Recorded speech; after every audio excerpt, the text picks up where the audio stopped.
नमस्कार दोस्तों, जैसा कि आप लोगों को पता होगा कि बिहार एसएससी इंटर लेवल में 12,199 पोस्ट हैं और 25 लाख से ऊपर इसमें एप्लीकेंट हैं। और हमारे साथ अभी बिहार एसएससी के ग्रेजुएट लेवल में सेलेक्ट हुए छात्र हैं। इनका एसएससी में भी रिजल्ट है और बिहार एसएससी में भी रिजल्ट है और काफी रोचक स्टोरी भी है, क्योंकि इनका भी दिल लगा था, फिर दिल टूटा, फिर दो रिजल्ट मिला। खान सर से पढ़े, तमाम टीचर्स का सहयोग लिए थे और इनका जो स्ट्रेटजी है सब्जेक्ट वाइज टाइप वाइज बहुत ही बेस्ट स्ट्रेटजी के साथ है। न इन्होंने लाइब्रेरी ज्वाइन किया है, न ग्रुप डिस्कशन किया है।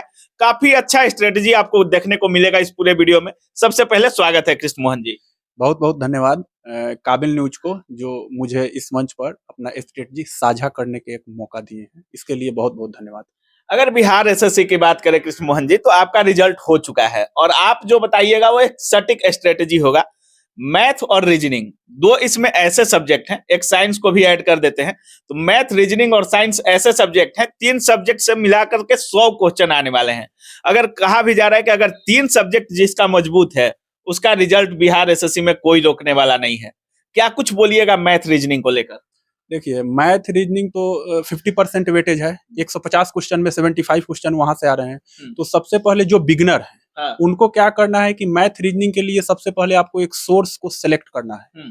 चाहे वो सोर्स कोई भी हो, आपके वो बड़े भाई हो सकते हैं, एक गाइड हो सकते हैं, टीचर हो सकते हैं, जो भी हो। सबसे पहले 10 दिन, 15 दिन, 7 दिन, एक सप्ताह लेकर उसको आप मेहनत करके ढूंढिए और उस पर विश्वास करना है आपको। अच्छा। उसके बाद मार्केट में आपको भटकने की जरूरत नहीं है। हाँ। उस पर आप मेहनत कीजिए, विश्वास करके पूरे कोर्स थ्योरी एक मतलब पूरा कंटिन्यूअस वे में उसको एक बार पढ़िए।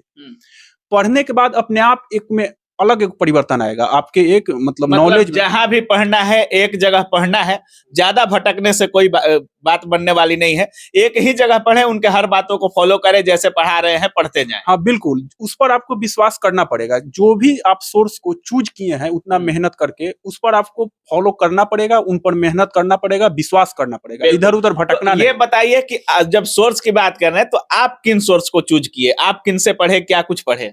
जैसे देखिए, एक थ्योरी में कुछ जैसे जब हम फाउंडेशन की बात की जाए तो मैंने सेल्फ स्टडी भी किया है।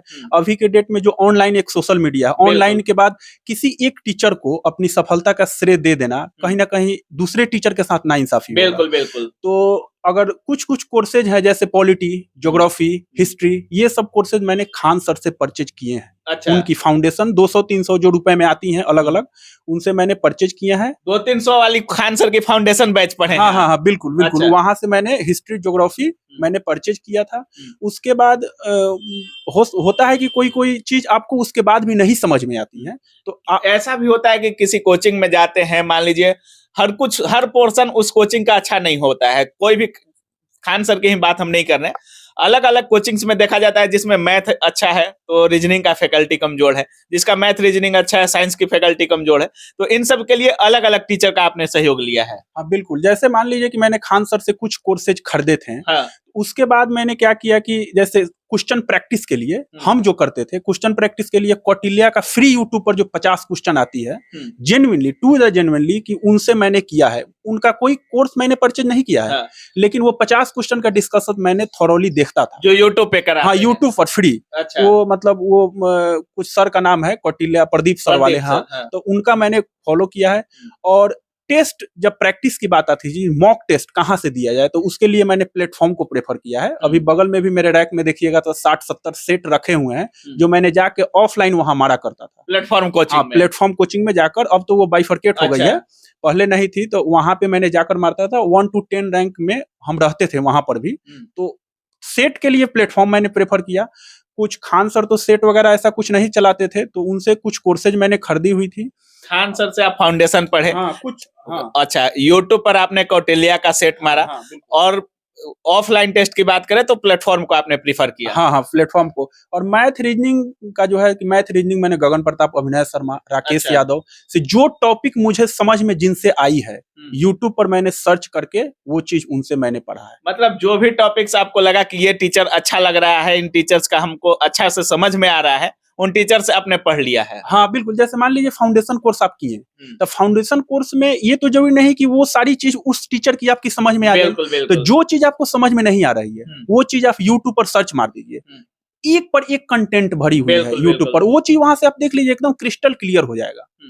मतलब मैथ के लिए आपने गगन प्रताप सर, अभिनय शर्मा और राकेश यादव सर, हाँ। 3 लोगों का आपने नहीं, मैथ के लिए। पवन राव भी हैं, पवन राव भी सर है, उनका भी बीपीएससी लेकर के आया है शिक्षक भर्ती फेज 3, जिसकी परीक्षा होने वाली है 24 अगस्त 2024 को। हम लेकर के आए हैं आपके लिए एक्सक्लूसिव विजय रथ 3.0 बैच, सिर्फ और सिर्फ ऑफर प्राइस में 999 रुपए के अंदर में। पूरा का पूरा एनसीईआरटी क्लास 6 से लेकर के क्लास 12 तक टीचर ही आपको क्लास में पढ़ाएंगे और सफलता की मंजिल तक पहुंचाएंगे। इस बैच के अंदर में आपको मिलने वाला है ढेर सारा लाइव क्लास, लाइव छूट जाए तो recorded class, chapter wise note जिसे आप डाउनलोड करके प्रिंट निकाल सकते हैं, टॉपिक वाइज एमसीक्यूज और 15 टेस्ट सीरीज भी। इस बैच में आपको सभी विषय पढ़ाए जाएंगे हमारे साथ, क्योंकि हमने भी ठाना है बिहार के प्रत्येक विद्यालय में अपने छात्रों को शिक्षक बनाना है। जय हिंद दोस्तों। मैंने मेंसुरेशन तो खास करके उन्हीं से किया है, तो कोई फिक्स टॉपिक नहीं है, जो हमको टॉपिक कमजोर मतलब जो अच्छा जिनका लगता था उनसे मैंने कर लिया यूट्यूब से। अच्छा, किताबें कौन सी आप बोलिएगा? किताब को लेकर काफी छात्र कंफ्यूजन में रहते हैं, किसको पढ़े नहीं पढ़े।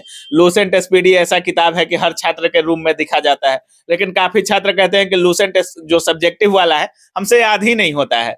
किताबों को, किन किताबों को पढ़ा आपने? देखिए, जिन स्टूडेंट से याद नहीं होता है उनके पीछे सबसे बड़ी रीजन यह है कि वो एकदम बिगनर लोग हैं और लूसेंट लेकर बैठ गए हैं। अच्छा। तो ऐसे तो कभी होने वाला है नहीं। आप जो भी सोर्स पहले सिलेक्ट किए हैं, जो भी टीचर हो, उनसे एक बार आप पढ़िए, उसके बाद आप लूसेंट खोलिए। 70%, 60% चीज, 80% चीज ऐसे ही कवर आपकी हो जाती है। अच्छा। जो स्टैटिकल पोर्सन मतलब शुरुआत में लूसेंट लेकर नहीं बैठना? नहीं, शुरुआत में मेरे अनुसार से तो बैठना मूर्खता है, काहे कि रट्टा वाला रटाफिकेशन वाली बात आ जाएगी, जो क्योंकि लूसेंट में मेन टॉपिक्स का जिक्र होता है। हाँ बिल्कुल, आप किसी से गाइड ले लीजिएगा ना तो प्रॉपर लूसेंट आपको समझ में आ जाएगी। तो लूसेंट आप ले लीजिए, आपको तो करना ही है वो, काहे कि जो भी कोर्स आप खरीदिएगा तो उसकी अलग अलग नोट्स हो जाएगी, तो एग्जाम टाइम तो उतना करना टाइम नहीं ना रहता है, नहीं है, तो ब्रीफली के लिए लूसेंट उस समय आपको करना है। एसपीडी करना है, एसपीडी में 3 एसपीडी है आपका, एक साइंस वाले आ गए, एक सामान्य ज्ञान जनरल नॉलेज वाले आ गए, और एक करंट का एसपीडी है। तो ये 3 एसपीडी आपको एग्जाम के लिए करना ही है, जो मैंने किया है। हो सकता है, हाँ, हो सकता है कि अलग अलग सोर्स हो, लेकिन मैंने जो किया है मैंने वो आपके साथ शेयर कर रहा हूँ। टेस्ट सीरीज की बात करें तो किन किन पब्लिकेशन का टेस्ट सीरीज आपको अच्छा लगा और किन किन पब्लिकेशन का टेस्ट सीरीज आपने अप्लाई किया है? देखिए, जैसे हम एसएससी सीजीएल में भी सिलेक्टेड हैं पोस्टल असिस्टेंट के लिए, तो प्रीवियस ईयर क्वेश्चन किरण का भी मैंने प्रैक्टिस किया है। और बीएसएससी के लिए मैं प्लेटफॉर्म का ऑफलाइन जो वॉल्यूम 1 वॉल्यूम 2 करके वहाँ बुक मार्केट में आती है, तो वॉल्यूम 1 मैंने उनसे बनाया था और ऑफलाइन प्लेटफॉर्म ही प्रेफर किया था बीएसएससी के लिए। और प्रीवियस ईयर क्वेश्चन के लिए जो एसएससी में भी आती है, तो उसके लिए किरण का जो प्रीवियस ईयर है ना, वो मैंने फॉलो किया हुआ। किरण से सेट से लड़ता है सवाल? हाँ, किरण ठीक है, आपको एक जगह कलेक्शन मिल जा रही है ना, तो वो बहुत अच्छी। बहुत हम जो एग्जाम दे रहे हैं, हम जो नोटिस करते हैं कि 60-70% क्वेश्चन तो प्रीवियस ईयर ही रहती है, किसी ना किसी एग्जाम में वो रहती है। हाँ, तो वो सारे एग्जाम का कलेक्शन जब आपके पास एक जगह आ जा रहा है तो वो अच्छी बात है। अगर जो 12th लेवल वाले होंगे उनको किरण पब्लिकेशन प्रीफर करना चाहिए? हाँ बिल्कुल कीजिए, प्रीवियस ईयर आप उठाइए, वहाँ प्रीवियस ईयर किसी का भी कर सकते हैं, किरण का कंपाइलेशन अच्छा माना जाता है, आप वहां से कर सकते हैं। अच्छा, करंट अफेयर्स और स्टैटिक का पोर्शन कुछ ज्यादा ही इस समय एग्जाम में बढ़ाते जा रहा है, और तमाम लोगों का कहना है कि इस समय जो भी क्वेश्चन आ रहा है एनसीईआरटी पैटर्न पे क्वेश्चन आ रहा है। आप पब्लिकेशन का किताब भी इस समय ज्यादा देख रहे होंगे, एनसीईआरटी पैटर्न पे आधारित है। हालांकि लोग कहते हैं कि एनसीईआरटी को अगर आपको पढ़ना है तो उसके साइड से आपको 2 किताबों को और पढ़ना पड़ेगा।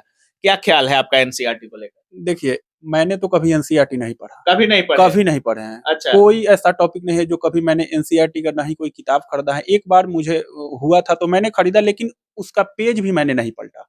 कभी मैंने एनसीईआरटी का नहीं खरीदा। मुझे लगता है कि बीपीएससी वगैरह करना है तब उसके लिए वो ज्यादा बेटर है। अच्छा। किसी एक टीचर से आप अगर गाइड ले रहे हैं ना, तो टीचर बहुत सारे किताब पढ़ के, एनसीईआरटी पढ़ के, वो सारे चीज का आपको एक जगह कलेक्शन प्रोवाइड करते हैं। तो वो तो एक बेस्ट है, आपको किसी एक से गाइड लेना है। और स्टैटिक की बात रह गई, तो एसएससी जो सेंट्रल एसएससी है, उसकी प्रीवियस ईयर आप कर रहे हैं, प्रीवियस ईयर किसी भी चीज का उठा लीजिए जो स्टैटिक, उसमें भी 2 पार्ट हैं, एक स्टैटिक एक नॉन स्टैटिक। तो स्टैटिक वाला पोर्शन एसएससी का आप कर रहे हैं, तो हमको लगता है कि बीएसएससी इंटर लेवल के लिए बेस्ट है, बिहार एग्जाम्स के लिए। हाँ बिल्कुल बेस्ट है वो। अच्छा, सुनने में आ रहा है कि आपका दिल वगैरह भी टूटा हुआ है, और ये सामान्य युवाओं में होता है। जो लोग भी पढ़ाई करने पटना आए चाहे दिल्ली जाए, गर्लफ्रेंड तो हो ही जाती है। सुनने में आ रहा है कि आपकी भी कोई गर्लफ्रेंड थी? रही है, पास्ट में रही है, लेकिन अब अभी वैसा कोई चीज नहीं है। ज्यादा चीजें अफेक्टेड नहीं हुई, हम उस चीज में ज्यादा इंडल्ज नहीं हुए। अच्छा, हाँ, लेकिन रही है पास्ट में ऐसी पापा चीजें की रही। परियों का योगदान रहा है। नहीं, पापा की पड़ी से थोड़ा सा आपको डिस्टेंस तो मेंटेन करना पड़ेगा, करना पड़ेगा, नहीं तो उसमें ज्यादा इंडल्ज हो जाइएगा तो आपको वो चीज अफेक्ट करेगी। वो चीज मैनेज करने वाली नहीं होती है, पढ़ाई के साथ वो चीज मैनेज नहीं होगी। अच्छा, तो हम गाना आया था कि ठुकरा के मेरा प्यार मेरा इंतकाम देखोगी, तो प्यार ठुकरा दी और दो रिजल्ट आपने दे दिया, तो ये कहीं ना कहीं ज्यादा इफेक्टिव होगा। ऐसा नहीं है, उस गाने में बताया गया है कि दिल टूटा तो यूपीएससी निकला, तो ऐसा मेरे साथ नहीं है, मेरा दिल नहीं टूटा है। लेकिन हाँ, ऐसी चीजें जो कुछ हुआ जरूर है, मित्रता वाली है, तो वो पास्ट में रही है मेरी। बिल्कुल। लेकिन उसकी ज्यादा इंडल्ज नहीं थे उस चीज में। अच्छा कृष्ण मोहन जी, इस समय टेस्ट की अगर बात करें तो अधिकतर छात्र सेक्शनल टेस्ट पर ज्यादा फोकस कर रहे हैं। जैसे हमारा मान लीजिए मैथ कमजोर है या रीजनिंग कमजोर है, तो हम मैथ का टेस्ट अलग से दे रहे हैं या सेक्शन वाइज टेस्ट दे रहे हैं। आपका क्या ख्याल है? देखिए, मॉक टेस्ट तो आपको लगाना ही है, क्योंकि मॉक टेस्ट से ही आपको टाइम मैनेजमेंट आएगा। बहुत सारे स्टूडेंट हैं जिनको 2 घंटा में 150 क्वेश्चन तक वो पहुंच भी नहीं पाते हैं, तो मॉक टेस्ट तो आपको करना ही करना है। अब ऐसा है कि मान लीजिए 150 क्वेश्चन में 75 क्वेश्चन तो आपको मैथ और रीजनिंग पूछा जा रहा है, तो जिसका मैथ रीजनिंग अच्छा है तो सेक्शनल के लिए जीएस प्रोवाइड कीजिए, कोई दिक्कत नहीं है। सेक्शनल आप जीएस का लगा लीजिए, जिसका जो सेक्शनल कमजोर है वो आप प्रेफर कर सकते हैं, लेकिन उसको प्रेफर करते हुए आप मॉक टेस्ट फुल लेंथ जो टेस्ट है उसको भूलना नहीं है। मतलब फुल लेंथ एक टेस्ट डेली होना ही चाहिए। हाँ, डेली या अल्टरनेट करके भी आप लगा सकते हैं। जैसे आपके पास टाइम है एग्जाम में, जो ज्यादा टाइम है, तो सप्ताह में अगर 2 भी लगा रहे हैं, थॉरोली उसको डिस्कस कर रहे हैं, तो भी ठीक ठाक है। एग्जाम जब नजदीक आएगा तो आप 3-4 कर दीजिए वीक में, लेकिन सेक्शनल के साथ आपको मॉक लगाना ही पड़ेगा। Time management mock full length set से ही आएगी। अच्छा, लास्ट में क्या कुछ बोलिएगा छात्रों को? सर, लास्ट में तो यही बोलना चाहेंगे कि जैसा हम एएसओ पोस्ट के लिए सिलेक्टेड हैं, तो मेरी एक यूट्यूब चैनल भी है। अच्छा, आपने यूट्यूब चैनल बना लिया है? अच्छा, ASOIQ नाम से मेरी यूट्यूब चैनल भी है। अच्छा, इसमें क्या क्या चीजें देखने को मिलेंगी? फुल स्ट्रेटजी, बुक से लेकर, हाँ, किस बुक में कौन सी टॉपिक अच्छी है, कहाँ से आपको क्या करना है, वो मेरे द्वारा जहां तक हो सकता है अच्छे से मैं गाइड करने का प्रयास कर रहा हूँ उस पर। बिहार एग्जाम से या ऑल एग्जाम? नहीं, बिहार मेनली तो ही बिहार इंटर लेवल और CGL4 जो आने वाले इसको ध्यान में रखते हुए। अच्छा, एक बार चैनल का नाम फिर से बता दीजिए। ASOIQ यूट्यूब चैनल है। ASOIQ। जी जी जी। चलिए, बहुत बहुत धन्यवाद आपका। बहुत बहुत धन्यवाद। तो बाकी आप सुन रहे हैं कृष्ण मोहन जी जिस तरह से बता रहे हैं, हर टॉपिक पर हमने चर्चा किया, चाहे वो बुक्स हो या टीचर्स को लेकर हो। इनका साफ कहना है कि अगर आपकी सफलता का श्रेय किसी एक टीचर को आज दे रहे हैं तो कहीं ना कहीं नाइंसाफी होगा अलग शिक्षकों से, क्योंकि जिनका भी जो भी पोर्शन इनको अच्छा लगा है इन्होंने वहां से कैच कर दिया है। और सेक्शनल टेस्ट हो या टेस्ट सीरीज हो, फुल लेंथ की बात कर रहे हैं, अगर एग्जाम में टाइम है तो आप 1-2 सप्ताह में लगा सकते हैं। एग्जाम अगर जल्दी में होना है तो डेली एक सेट लगा सकते हैं। बाकी अगर बुक की बात करें तो किरण की बात कर रहे हैं, प्लेटफॉर्म की बात कर रहे हैं, और जिस तरह से कोचिंग्स के बारे में बताए हैं, कहाँ कहाँ पढ़े हैं, टेस्ट सीरीज कहाँ लगाए हैं, हर चीजों पर इन्होंने चर्चा किया है। अगर आप भी बिहार एसएससी इंटर लेवल में आपको एग्जाम देना है तो इनके बताए हुए रास्तों को फॉलो जरूर कीजिएगा, क्योंकि इनका 2 रिजल्ट है। अभी एसएससी सीजीएल का जो रिजल्ट आया है उसमें भी इनका रिजल्ट है, और अभी बिहार एसएससी सीजीएल का जो रिजल्ट आया है उसमें भी इनका रिजल्ट है। तो बाकी आप इस पूरे वीडियो के बारे में क्या राय रखते हैं, अपनी राय कमेंट सेक्शन में जरूर रखिएगा। आप देख रहे थे काबिल न्यूज। जय हिंद।